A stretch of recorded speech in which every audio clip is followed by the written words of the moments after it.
So I kind of want to change the way you think about art, the way you think about creativity, because this cowardice shit that you do is tiresome.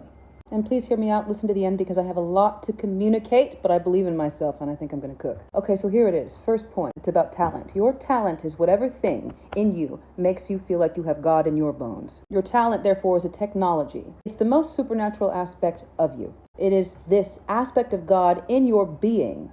And therefore, talent is a technology of allowing a human being to cut through, to mitigate the density, to deal with the friction that exists on their path of art making. Talent is a technology of what? Of getting your art into the world. So what is art? This is point number. Your art is a technology of making God and his unconditional love accessible. Again, it is the most dignified aspect of you. Where did you get this capacity to do or feel or understand that thing? Doesn't make any sense, does it? That's your talent. Number 3 is the most important point. Your purpose is to build a life around where you feel God in your bones. Your work, therefore, is to apply courage to that process, those processes, every single day. Why do I bring this up and why do I feel so passionately about it? Because we are all being conditioned to relate to our art, to matriculate, to proceed through the creative process by measuring all of our defects. Let me tell you something, brother, that is not how we were designed. The raw materials, the bare bones of a human being is not their defects. Conditioned into thinking that the friction on your path of art making is symptomatic of a defect. For example, the fear of being seen. If I hear that one more time, fear of being seen, fear of being perceived, fear of being judged, whatever you want to call it, whatever you want to call it. There is this thing that we all feel. There is friction of some type or before it becomes time to putting your work into the arena. Let me be clear, I'm not gaslighting you. I'm not trying to tell you that this fear, this friction that you feel should not be there, or that you're stupid, or that thing that you feel isn't really there and that it's all in your head. That's not what I'm saying. I'm saying something entirely different. What I'm saying is that friction that you feel, that you call a fear of being seen because somebody told you to think that way about yourself on the internet, that friction is a good thing. Why do you think it's bad? Human beings are designed to exist and mitigate the friction of this life. That's our purpose. And I cannot allow you to think that friction that you're experiencing means that there's something wrong with you, that you are so defective for encountering friction before you do the Herculean task of being vulnerable for this body of work, this work of art that you slaved for over the last 30 years, and now you're introducing it to a bunch of strangers? You think there's something wrong with you for feeling friction there? That's not who we are. We're not designed to be waiting around and wallowing with our heads down, taking stock of every little thing that's wrong with us, Googling ourselves to death before we can even take one step. That's not what a human being is. All of us, and I mean all of us, are descended of the bravest people in our bloodline. Billions and billions of years of survival instincts. All of us descended of some incredibly epic journey. The slaves that survived the Middle Passage and either lived through some miracle or some sheer will. The early ancestors who migrated from the cold climate to the warm climate because of some, weird caveman shit. I don't know. People who immigrated from one country to another, sacrificing every little aspect of who they are to become a stepping stone for their bloodline and their future generations. That's who you are descended of. You are not broken. Human beings have incredible dignity. I'm going to say something out of left field here, because this is where the conviction for this comes from, is that I don't know what, no, that's not true. I do know what you have been taught about what Christianity is. On behalf of other Christians who have been bad actors and have distorted the teachings of Jesus Christ into have made you feel worse about something, please let me make one small effort to correct your understanding. God designed humanity with incredible dignity. Elevated above every creature in creation is the human race. And I need you to act like it. Your dignity cannot be taken away. Your capacity to engage in your creative nature, etc., it cannot be taken away. In the same way that a bird is oriented towards flight, that a bird is designed to fly in all conditions, rain, wind, winter, heat.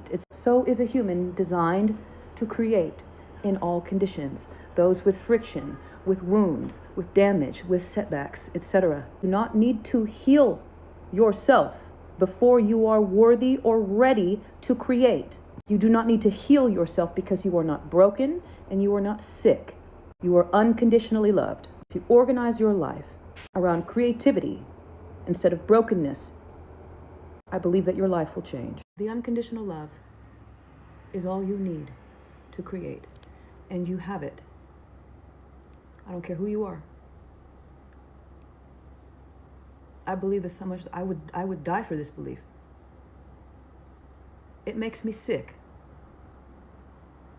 from sadness that so many talented people are here tinkering with themselves,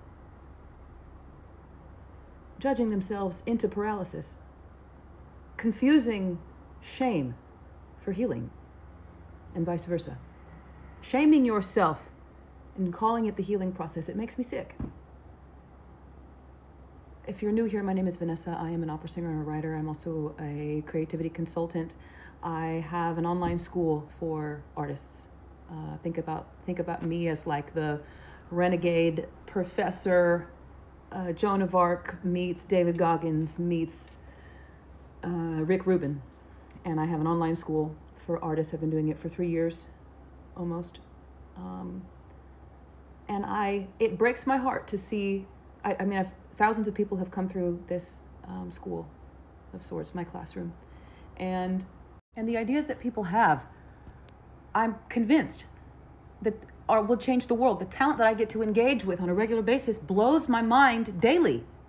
The ideas, the talent. And we are all of us, myself included, are waiting around because we are conditioned to do so into feeling that we have to be confident, frictionless people in order to be worthy of the creative process. And that is such a profound distortion that you feel that. Who told you to put down your pursuits of creativity and start picking up all the self-help? Your creative pursuits at some point in your life, your interest in your own creativity at some point in your life got replaced with this fascination with self-help. But that's why I started this school, because I want you to know what matters for your creativity. I want to share what I wish they taught us in art school. How to be engaged in this art stuff for a lifetime. How to take yourself as seriously as God already takes you. And wouldn't you know it, there's endless texts across all types of traditions that explain this exact thing. That's what spirituality is. How to cultivate the dignity that you already have. How to be of service. I say this all the time, but creativity is entirely spiritual. It has become this thing where we engage with it at the level of the matrix. You do need to understand, dare I say, have mastery in some of those things. Marketing, making content, etc., networking, etc. You have to know that stuff. But you can't know that stuff at the expense of where creativity lies in its foundation. And it's entirely spiritual. I would wager something even further. If you are stuck in your creative process, but also stuck in your spiritual process, please let me be the person to encourage you to interrogate the relationship between those two things. They are not fragmented off from one another. They're the same thing. It's a dangerous pattern that I'm noticing, and I see it everywhere.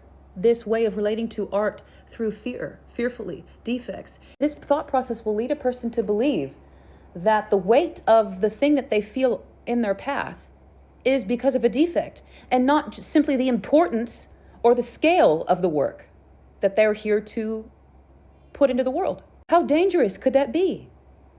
Here you are, this perfectly flawed, experienced person with a big idea. At a time, I might add, when the world is on fire. The things that have come out of the news in the last 3 years alone, I never thought I could see. And I hate to break it to you.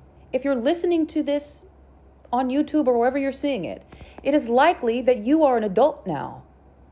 No longer are you the child who was hurt. We are the adults in the room.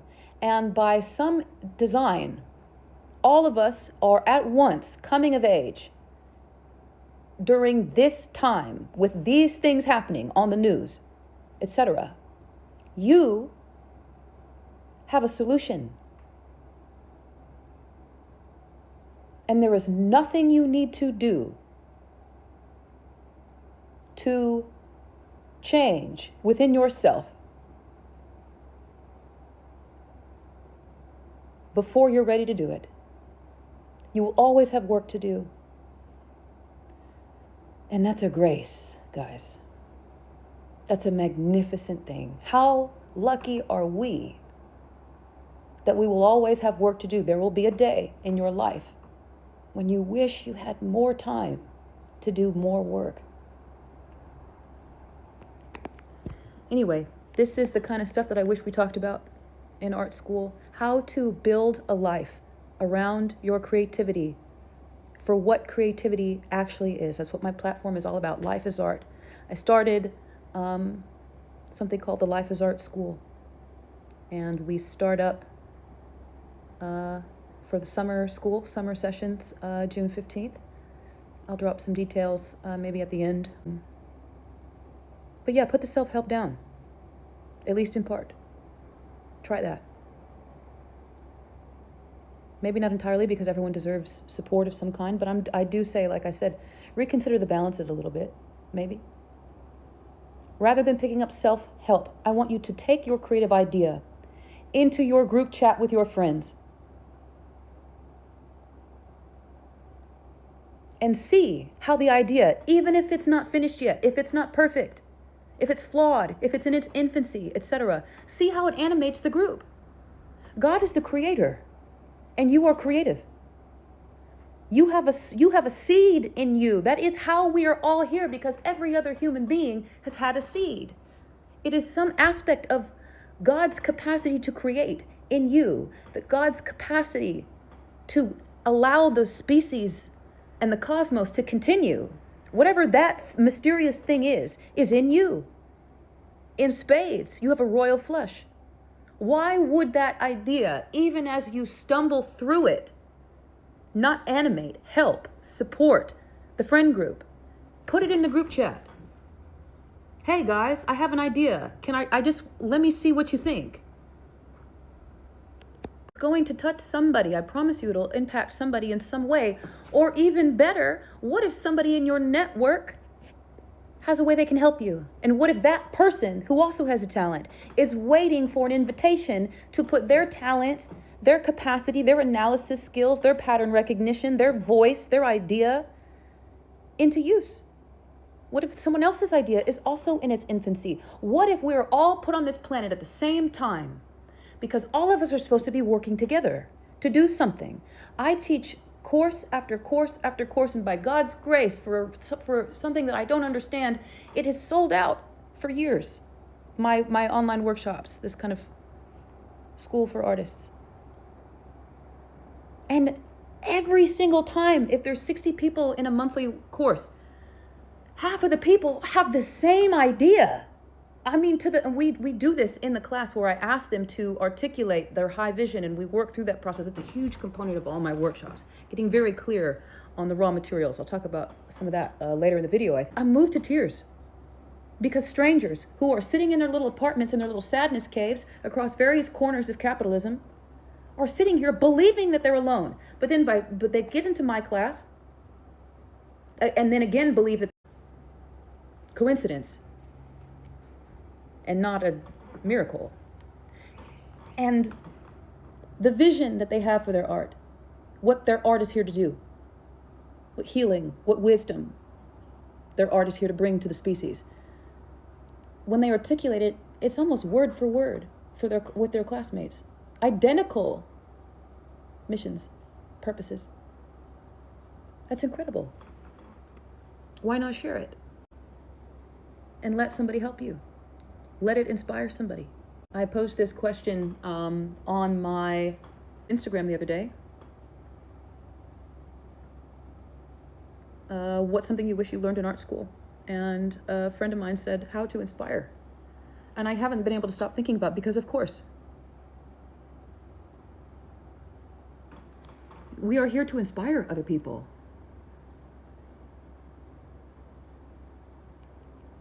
Artists, that's what we're here to do.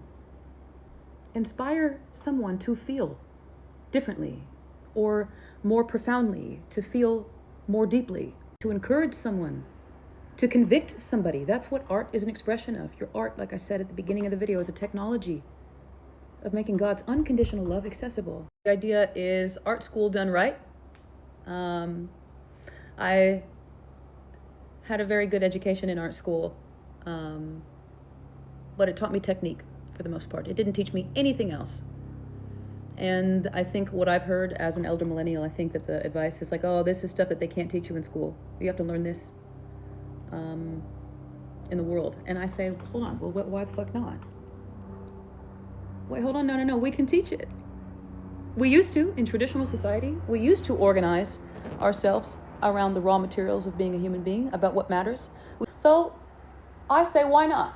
Everything that I wish they taught us in school is the idea of the life as art summer school. We start with the foundations of artistry, getting focused and getting clear, not in the habit stacking kind of way, not in the ice bath kind of way. I'm not your girl for that. I mean, in the sense that, what are the raw materials of being an artist? What is the high vision, for example, of your art? This is something that I talk about in all of my workshops. What is the high vision? And for those who have already taken my classes and are repeating, there'll be an opportunity to deepen, which I do believe we all need. But my question for those of you who have not gone through this work with me, what is the high vision of your art? Do you know what it is? Do you know what your art here wants to do? Do you know how to ask and how to commune and how to talk to your art, to the source of your inspiration? Or are you instead thinking about what you want to happen in your career? How long has it been since you examined the difference between those two things? Not that having career goals is not important, but I'm saying, has your creative process been lost to that other process? So much so that you have forgotten the difference. Do you know what the highest vision of your art is? What medicine, what solution your art will bring to the world? What the ultimate purpose is, expressed almost in supernatural terms. Something else that's critical in terms of getting focused is your audience. Do you know who they are? Are you able to articulate who your audience is without expressing it in marketing terms? Women, age 24 to 36. What is your audience going through? What do they feel? What aspect of them is your art here to address? Do you know? Have you thought about that? Have you thought about your audience at all? Or rather, are you still thinking about art and what it can do for you? About what are you still using your talent to help validate you? I'm an opera singer. Imagine me getting up to sing so that other people can tell me I'm a good singer. Validation is important and it feels great and there's nothing wrong with that, but that's not the objective. Imagine a life spent using your talents to validate yourself rather than using your talents to validate other people. What could go wrong? So the question is, do you know who your audience is? And again, if you've already gone through my course, I'm very excited about ways how to go deeper. Using what you understand about your audience to help you refine your message in a way that all the great artists do. The last piece is, who are you? Would you be able to tell me who you are as an artist? If I told you that you were not allowed to go back and tell me what happened in your childhood, you're not allowed to, for example, if I ask people this all the time, who are you as an artist? And they say writer. That's a vocation. Who is the person who has been tasked with this incredible responsibility of being an artist? What are the raw materials of who you are? What are you going to bring to the table when things get hard? What is it? Why do you care so deeply about the things that you have to say? And how did you get that way? And what did you learn on the journey? What are the supernatural aspects of you as an artist? Do you have an answer? I want you to be equipped with what the raw materials are of being an artist.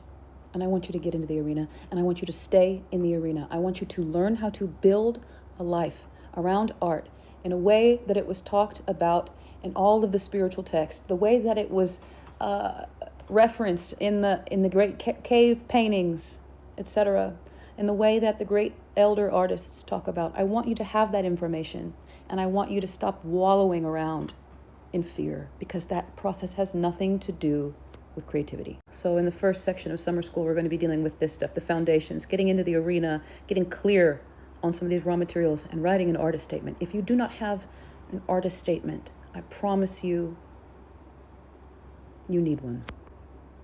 If you have not declared, identified the aspects of you that the mystery greets when it needs a hero, when it needs a champion, what aspects of you are going to rise to the occasion and always have and always will?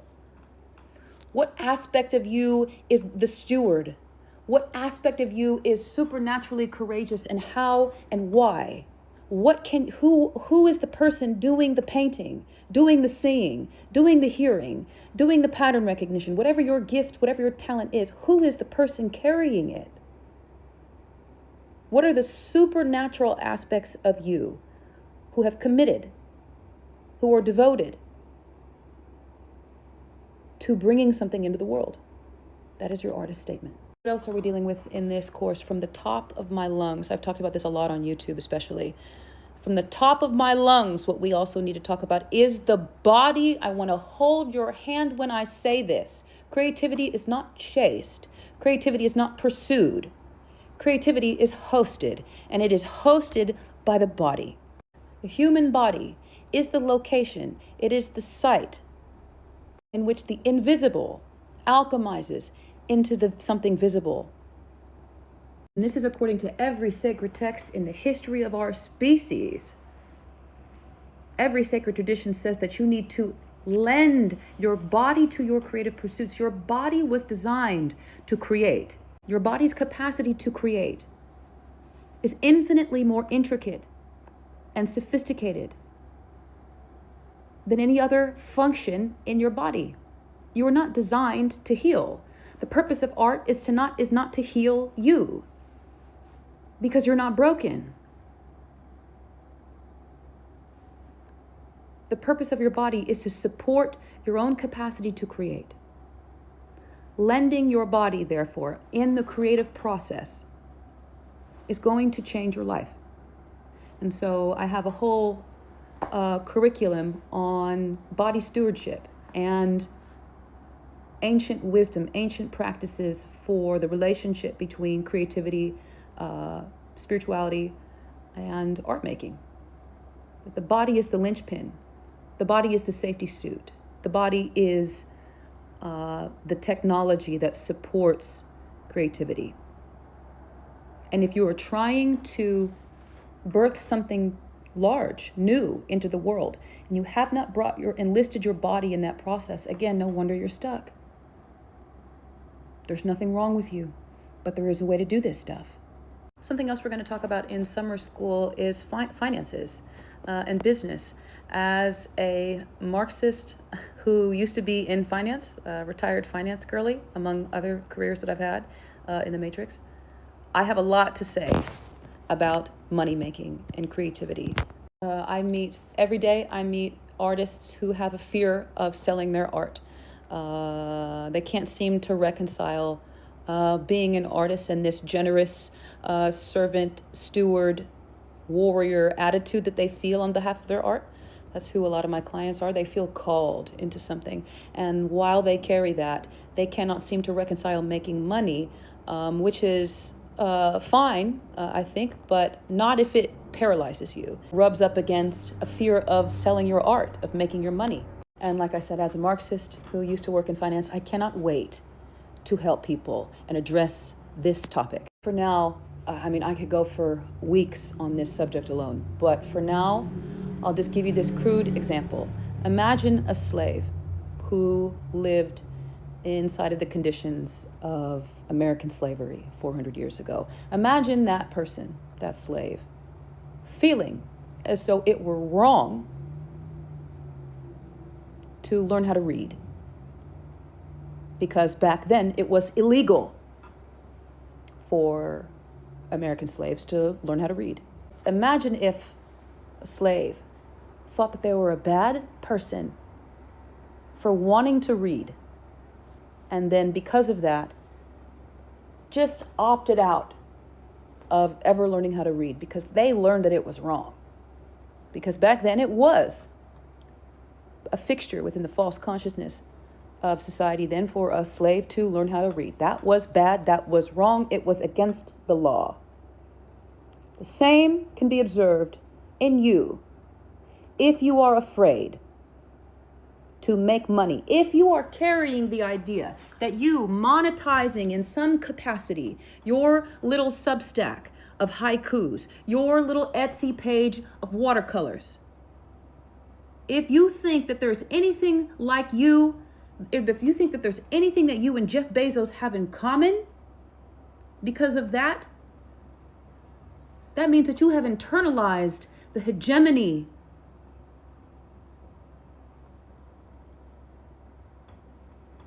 of our masters as an ethics. You have mistaken the conditions of your own slavery as a sense of morality. This is false consciousness. I promise you I could go about this for years, and we're going to get into it because I think that, again, there's a lot of ways that a lot of people have tried to address and help people reconcile this hesitation and this resistance. And a lot of it comes from, again, this space of like, well, if learn how to sell your worth.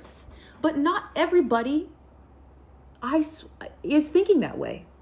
Not everybody is trying to recognize their worth. I have enough data and pattern recognition to see after 2 years of doing this online that the people who find me, even though they do have goals in the matrix for themselves and they do, want to be comfortable financially, whatever, and we do address that stuff, the people who find me are on a mission that they frankly wish they did not have. That's how great, that's how significant the mission is. That's how hard it is. That's how new it is to every aspect of who they are. Their art is mission oriented. And their life needs to be about it. And deep down in them, even if they spent 3 decades, 4 decades behaving to the contrary, they know their worth already. They have some bone deep, barely whispered understanding that their worthiness is set in stone. We don't always act that way. We don't always hear those thoughts. But my thesis is that if you have found me in my work, that means that you're in the process of remembering that. Hold on, wait a minute. I already am perfectly worthy and I have work to do, is typically who the people are who find me. And all of us, as we have struggled to remember, have struggled, hesitated, been scared to put our work into the art. It hasn't been time. We haven't had the resources. We've been cowards. We've been doing other things. We've been distracted. We've been numbing out, whatever it is. We feel this friction between the idea of being a servant, of being an artist, and making money. And there's a lot out there that is trying to tell you that you need to work on your sense of worth, charge your worth. And I think that is fine advice, except I don't think it supports the people that are on what I'm on, because they know, at least in some capacity, that they already have their worth. And so I have a lot of things to say, to teach, a lot of curriculum around helping you overcome this friction of selling in your art. I also want to talk very explicitly about spirituality, this in summer school.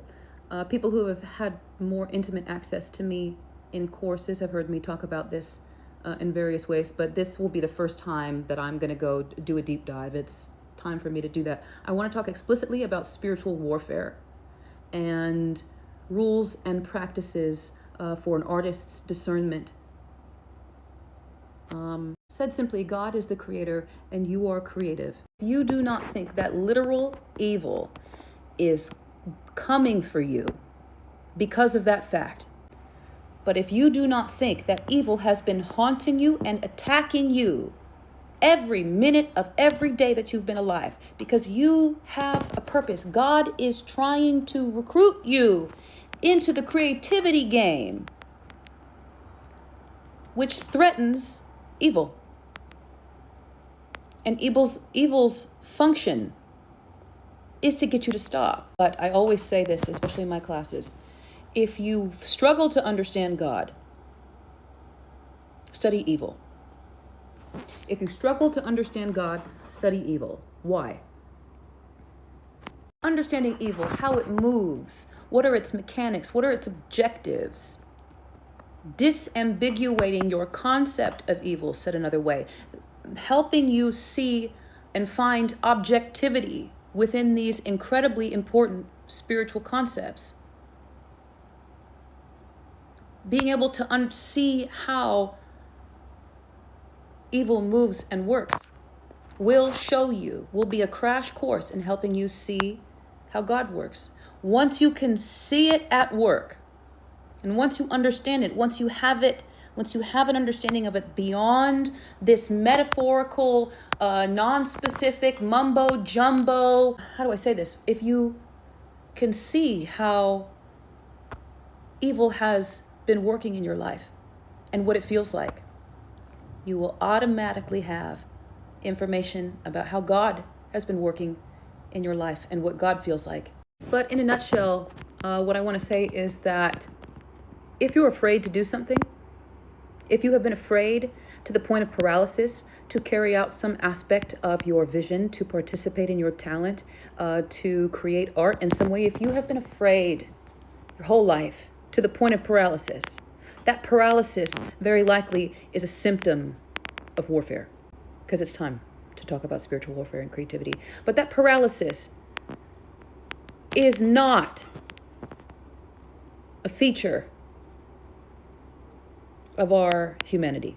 That evil's only job is to convince you that your fears, that voice in your head that repeats fears back to you, fears at least in relation to putting your art into the world, though that voice of fear, evil's job is to convince you that that voice is wisdom, and to distort your own story so much that you elect fear instead of participating in your art, participating and building a life around your talent. Evil is here to convince you that your fears are wisdom, or worse yet, that the fears and the fearful desires you have because of those fears are virtuous.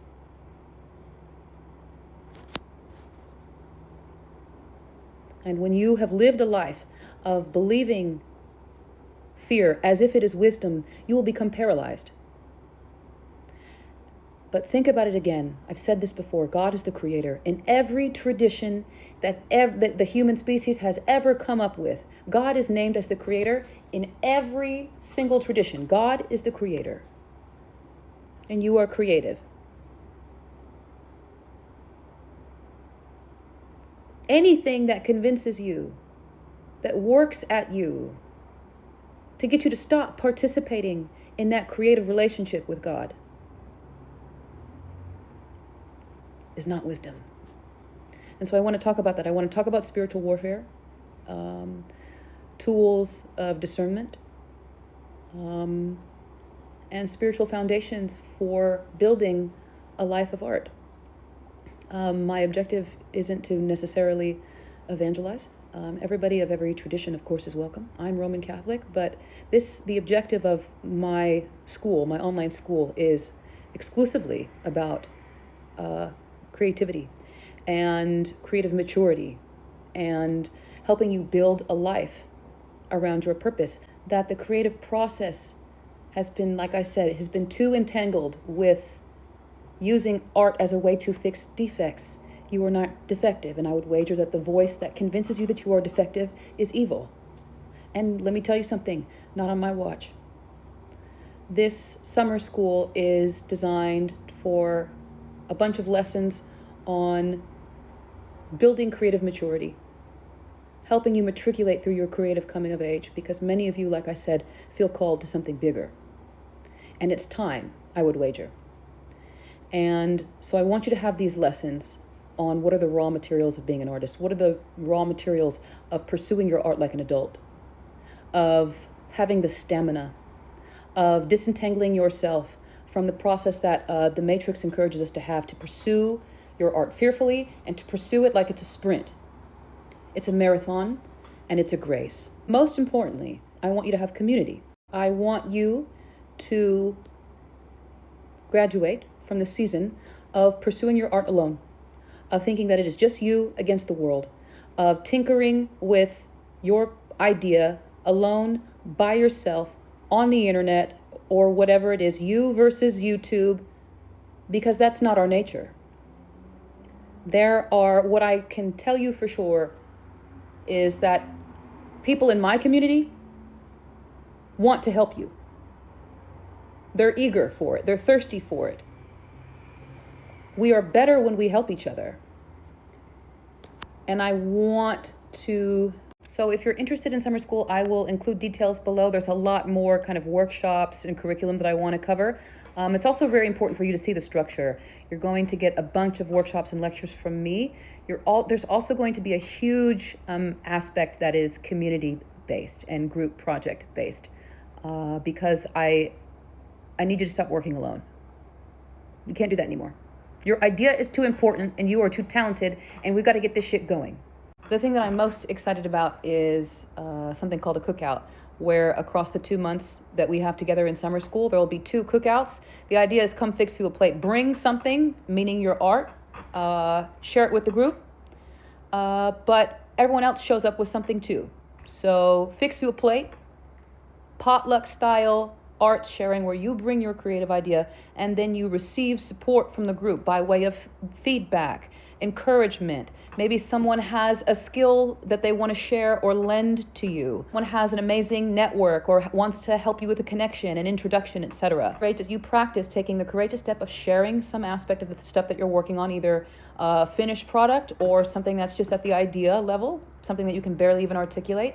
And the idea is to provide a space for where other people are required to help you. If you have questions or comments, you can just drop them below and I'll tend to them best I can. But I do hope to see you there. I've never been someone who actually allows herself to feel proud of herself. In my 38 years, it's not something that I'm good at. The exception is this online school that I've created. I'm very proud of that work that we do. And I'm proud of the people inside of my community.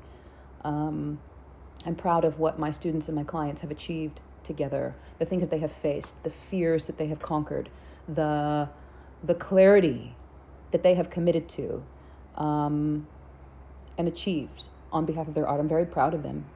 And yeah, I just completed a sort of pre-sale to my existing clients, and now that I'm launching the summer school to the public, I can say with confidence that I would love for you to meet these people. If you're not able to attend this summer, please boost, share, like, subscribe.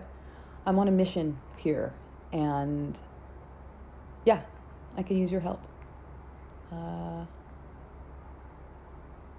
Thank you.